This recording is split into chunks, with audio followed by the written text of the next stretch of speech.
Namaskar. We are now hearing many such statements like stop gluten, which causes diabetes, or avoid roti if you want to lose weight. So, today I am going to speak to you about whether wheat is good or bad for health and also how you can use it wisely. First, let's understand actually what you can do. In most Indian households, cereals provide daily half of our energy, and wheat is one of the main cereal. There is nothing wrong with that. The issue is not wheat itself, it is the form, the quantity, and the lifestyle around it.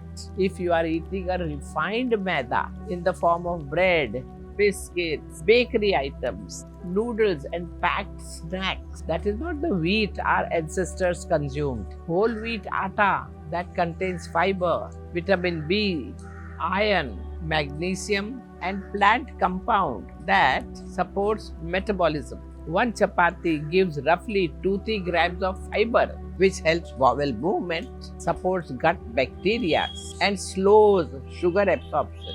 So, the first correction is simple: reduce refined flour and prefer whole, minimally processed wheat. Secondly, improve digestibility. Traditionally, atta was a stone ground, kneaded fresh, allowed to rest, and eaten warm with little ghee, as if a small amount of ghee is not harmful. In fact, combining carbohydrate with fat or protein helps slow that gastric emptying and reduces sudden blood sugar spike. Eat your rotis with dal, sabzi or curd, not alone and not with sweets. Chew properly. Do not eat it in rush or while scrolling your phone. And if you can take a gentle 10 to 15 minutes walk after food, these small changes transforms how your body handles sweet.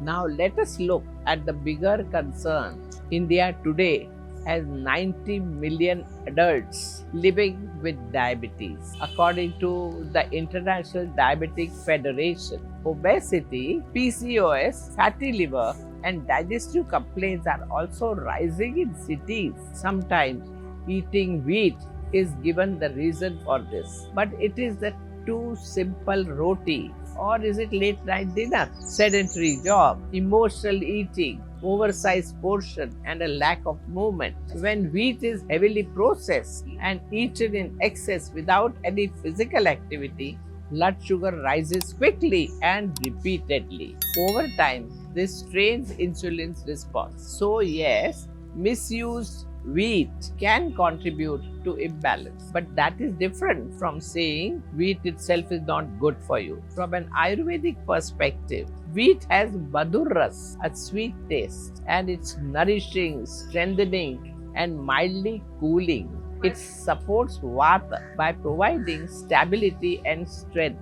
It helps build tissues and reproductive vitality. For someone with kapha dominance, those who gain weight easily feel sluggish or have slow digestion. Excess wheat can cause increased heaviness, and for someone with weak digestive fire, too much wheat can cause bloating. So the real question is not is wheat bad, but how much wheat suits my body or my activity level. Some people also worry about gluten. It is true that celiac disease affects about 1% of the global population and requires complete avoidance of gluten. Such people must follow medical guidance, but many others who feel discomfort may actually be reacting to processed food, overeating, or poor gut health rather than the wheat itself.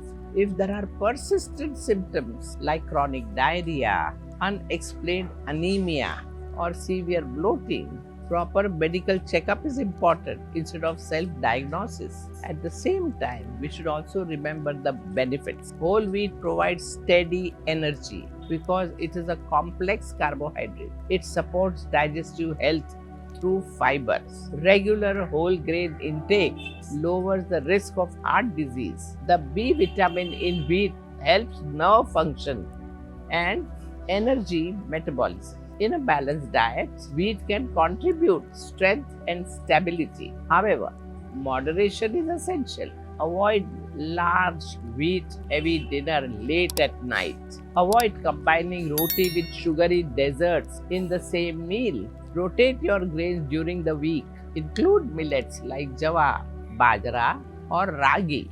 Diversity in grains improves nutrient range and is good for your metabolism. Portion control is equally important for most adults who do not do much physical activity. One or two medium-sized roti with adequate vegetables and protein are usually sufficient. Eating more simply because it is available is where imbalance begins. Remember, no single food determines health. You may switch to the finest organic wheat, but if you sit for 10 hours daily, sleep after midnight, and live in constant stress, your body will still struggle. On the other hand, if you rise early, practice Surya Namaskar, breathe deeply, eat at regular timings, and finish dinner early, even simple roti becomes nourishing. Food works with harmony in lifestyle.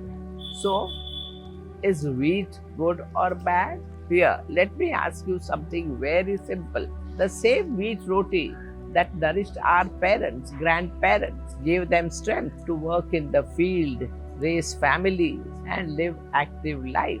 How is the same wheat suddenly become dangerous for us? Wheat is a natural grain that has sustained civilization for thousands of years. When eaten in its whole form, in moderate quantity, suited to your constitution, and supported by an active life, it can be part of your healthy diet. When refined, overeating, and combined with inactivity, it can bring discomfort. In yoga, we do not promote fear of food, we promote balance. Health does not come from eliminating everything, it comes from right quantity, right timing, right attitude, and right living. Before removing roti from your plate, bring discipline to your routine. Listen to your digestion. Respect your body's signals. Align your habits with nature. When we will live in rhythm with nature, food supports us effortlessly. Namaskar.